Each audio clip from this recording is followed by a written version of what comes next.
준비하신 말씀 따로 없으실까요? 먼저 질의하시죠. 오늘 어떤 점 위주로 소명하실 건지.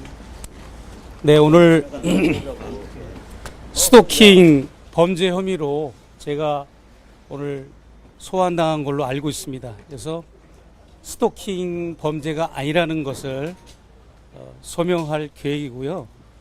이게 사실 여러분도 다 저와 공감하리라고 생각합니다. 객관적인 사고를 가지고 계신 분들은 이게 어떻게 스토킹이 성립이 될 수 있겠습니까? 그리고 제가 만약 스토커였다면 이게 스토커가 준 선물이 어떻게 국가 기록물에 보존이 될 수 있겠습니까? 말이 안 되는 맞습니다. 논리나 법리적으로 상식적으로 객관성도 결여된 이런 궤변과 되지도 않는 이런 눈 가리고 아웅식으로 저를 이렇게 매도하고 악마화시키는 것은 옳지 않다고 생각하고, 이왕이면 옛날 우리 속담에 뺨을 맞아도 금가락지 낀 손으로 맞으랬다고 좀 격조 있고 멋진 이런 분들하고 좀 싸움을 해야 되는데, 너무 비열하고 야비하고 모렴치한 정치 몰입에 들 집단, 이 검찰 권력 집단과 제가 싸우다 보니까 한심한 생각도 들고 분노가 치밉니다. 예. 그럼 김 여사한테 연락한 이유 한 번 더 말씀 부탁드립니다. 저는 대북 정책, 통일 정책을 조언하고 자문하기 위해서 처음에 접촉이 됐다고 수없이 저는 동의 반복어로 말씀을 드렸습니다. 왜냐하면 이번에 국회에서도 김명주 의원이 한미일 동맹을 신랄하게 지적하지 않았습니까? 그런데 이 한미일 동맹이라고 하는 것은 있을 수가 없습니다. 있을 수가 없음에도 불구하고 우리가 미국과의 동맹은 인정을 합니다. 저도. 그러나 언제 우리가 일본과 동맹을 맺었습니까? 그렇게 고려시대가 패망한 이유가, 고려 왕조가 패망한 이유도 왜군의 침입 때문에 고려 왕조가 망했고, 조선 왕조 역시 마찬가지였고, 일제강점기 그렇게 당하고도 일본을 그렇게 모른단 말입니까? 그런 일본과 무슨 동맹을 맺고 한미일 동맹을 맺어서 우리에게 무슨 유익이 있다고 하는 것입니까? 그렇기 때문에 저는 김명주 의원의 그 말을 지지하는 것처럼, 저는 윤석열 후보가 대선 기간에 킬체인, 대북 선제 타격, 그 다음에 남북 평화 시스템을 깨는 그런 발언과 유세와 정책을 보고 너무 충격을 받았고, 제가 한국에서 강연 활동을 하니까 제 강연에 참석한 청중들이 불안하다. 그러니까 목사님은 미국 교포고 진영 논리를 떠난 분이니까 조언 좀 해주라고 연락처를 알려줘서, 그래서 내가 대통령 부부의 연락처를 받았고 미국에 들어가서 김건희 여사와 접촉을 하게 된 겁니다. 그렇기 때문에 지금 최상병 사건 하나만 놓고 봐도 우리 금쪽 같은 아들 한 명이 억울하게 이렇게 사고사로 돌아가셔도 나라가 발칵 뒤집히는데, 그거 이상으로 1000명, 10,000명, 10만 명 이상의 우리 대한민국 군인들이 희생당할 수가 있는데, 그게 바로 전쟁입니다.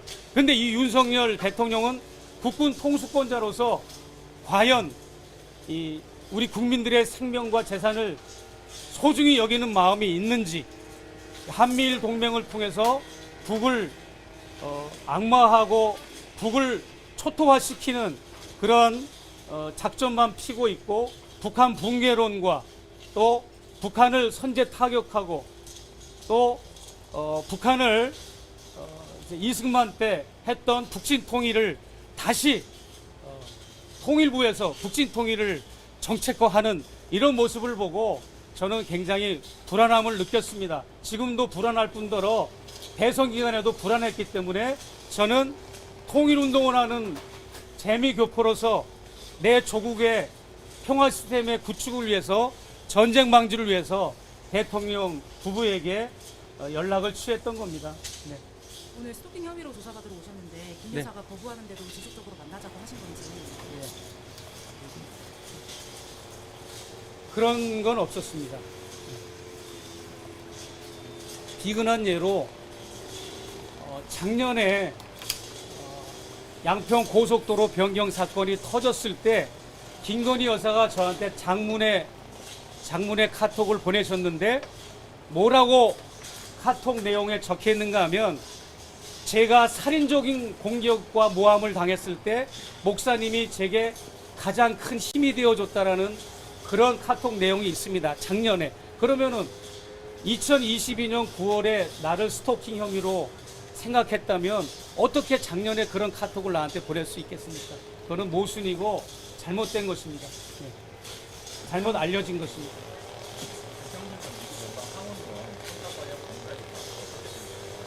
네. 그 부분은 김건희 여사가 7시간 녹취록을 통해서 본인의 정체가 드러난 거라고 우리가 규정을 한다면 이번 디올백 수수 사건은 김건희 여사를 검증한 사건입니다.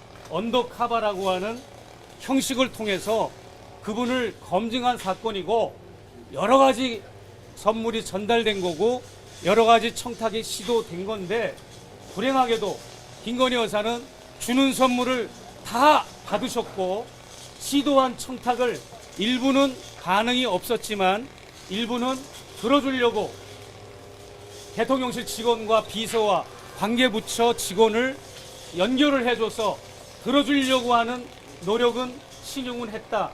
여기까지가 이 사건의 실체입니다. 네. 오늘 혹시 추가로 제출하실 증거 있으실까요?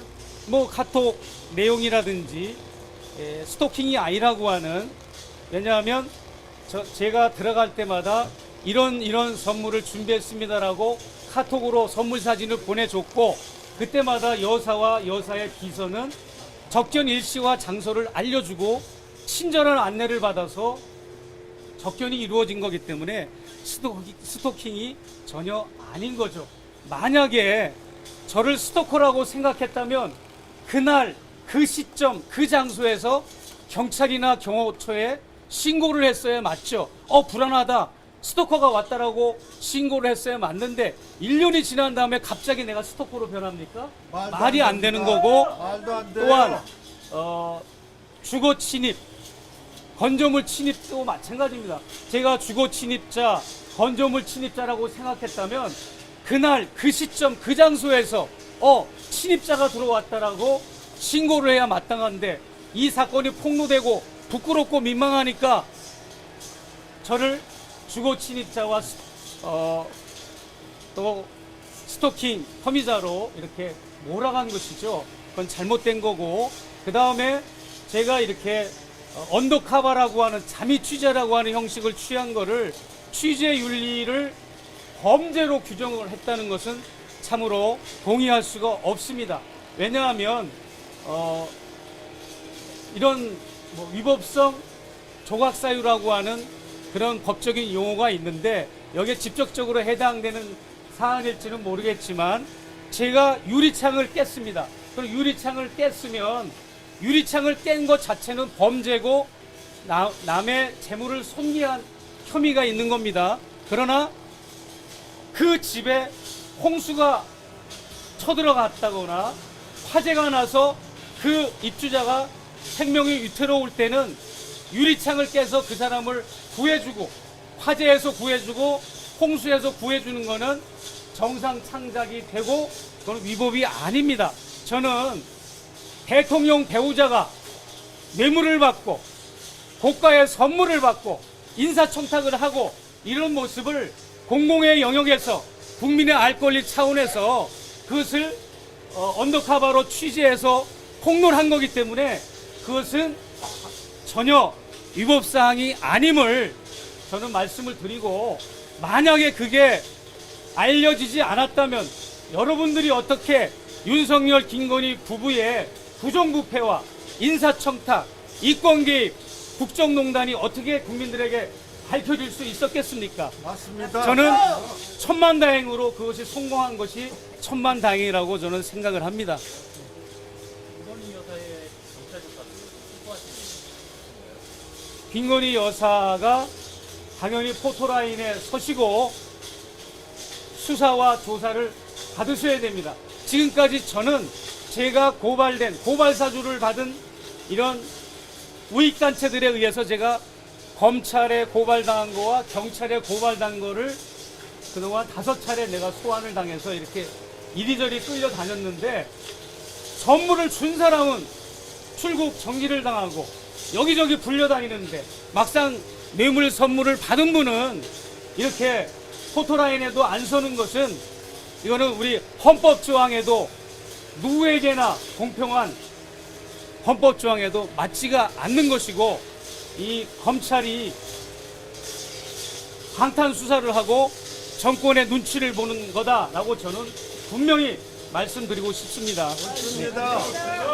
네, 조사받으러 들어가시기 전에 마지막으로 하시고 싶은 말씀 있으시면 부탁드리겠습니다. 이채 양명주라고 하는 촛불 집회에서 윤석열, 김건희 두 부부의 범죄 혐의를 규명하자 해가지고 특검이 됐든 국정조사가 됐든 그것을 밝히자라고 하는 게 이채 양명주입니다.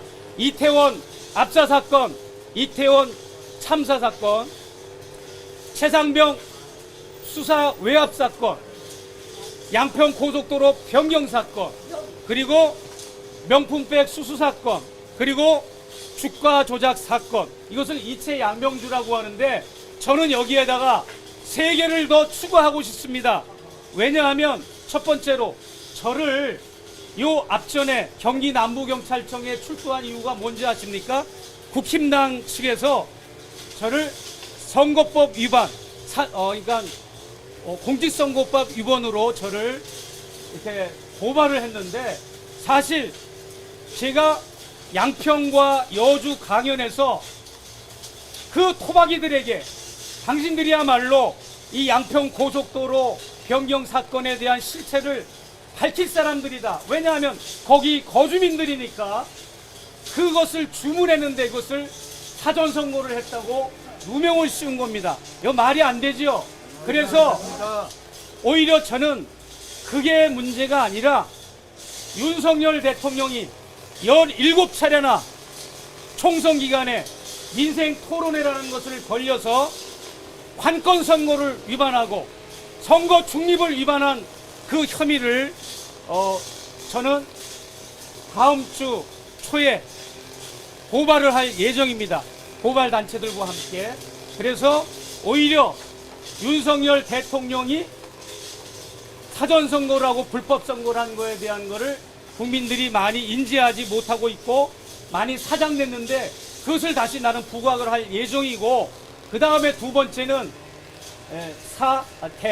대통령의 사전 선거, 그 다음에 3입니다. 사이비 무속인들의 국정 개입과 농단입니다. 여러분 다 아시다시피 천공이라고 하는 인물과 건진법사라고 하는 인물이 얼만큼 2년 동안 윤석열 정부에서 국정 개입을 하고 국정농단을 했는지, 이것은 특검과 아니면 국정조사, 검찰, 경찰 조사를 통해서 반드시 규명이 돼야 됩니다. 그 부분에 대한 자료는 제가 언더커버를 3번이나 천공을 했기 때문에 충분히 밝혀질 사안이라고 저는 자신 있게 말씀드리고 싶고, 마지막으로 3번째는 약입니다. 약, 대사약입니다. 약은 뭐냐 하면 대통령의 약물 중독입니다. 여러분 다 아시다시피 윤석열 대통령이 술을 좋아하시는 거 잘 알 겁니다. 얼마나 술을 좋아하시는지, 그 술 좋아하는 그 농도가 3시간 정도를 블랙아웃 상태에 빠지면, 그러니까 만취 상태에 빠지면 그것을 대통령 유고 상태라고 말합니다. 대통령이 총에 맞아서 저격당한 것만 국민들의 입장에서 볼 때 유고 상태가 아니라, 대통령이 허구한 날 하루가 멀다 하고 술에 만취하고 오바이트하고 엎혀서 실려가고, 그리고 교통정리하는 대통령 행차 시에 그 교통정리를 하는 그 경찰 간부가 오죽하면 내가 사는 미국에 있는 탐사 매체 썬데이 저널에다가 제보를 했겠습니까? 대통령이 청와대 인근 종로에서 새벽 새벽까지 술을 마신다. 12시면 관저를 나와서 새벽까지 술을 마신다는 제보를 하지 않았습니까? 그것뿐만 아니라 대통령과 영무인 두 부부가 포르포포를 만든다고 하는 제보를 제가 영상물 제보를 받아서 확인이 돼서 그것을 스픽스라고 하는 매체에서 인터뷰 중에 제가 프로포폴이라고 하는 내자는 밝히지 않고 무언가 약물을 투여받고 있다. 대통령 부부가 이 말을 했는데 그걸 가지고 국힘당에서 저를 고발을 했습니다. 그래서 요 앞전에 영등포 경찰서에서 조사를 받았는데 이것도 역시 대통령의 알코올 중독과 약물 중독 이것도 이채 양명주와 더불어 저는 규명해야 될 사안으로 집어넣습니다. 그래서 이채 양명주 대사약 대통령의 불법 관권 선거 그 다음에 사이비 무속인들의 국정개입과 농단 그 다음에 대통령의 알코올 중독 약물 중독은 우리 국민들의 입장에서는 대통령 유고 상태고 만약에 전시 상태나 정말 중요한 선택을 하고 결정을 할 때 대통령이 판단력이 흐리고 아무런 지도력을 발휘하지 못하는 그런 거는 있을 수가 없기 때문에 그것은 탄핵 사유에 해당된다고 저는 생각을 합니다. 맞습니다. 네, 여기까지 하겠습니다. 네, 고맙습니다, 여러분. 네.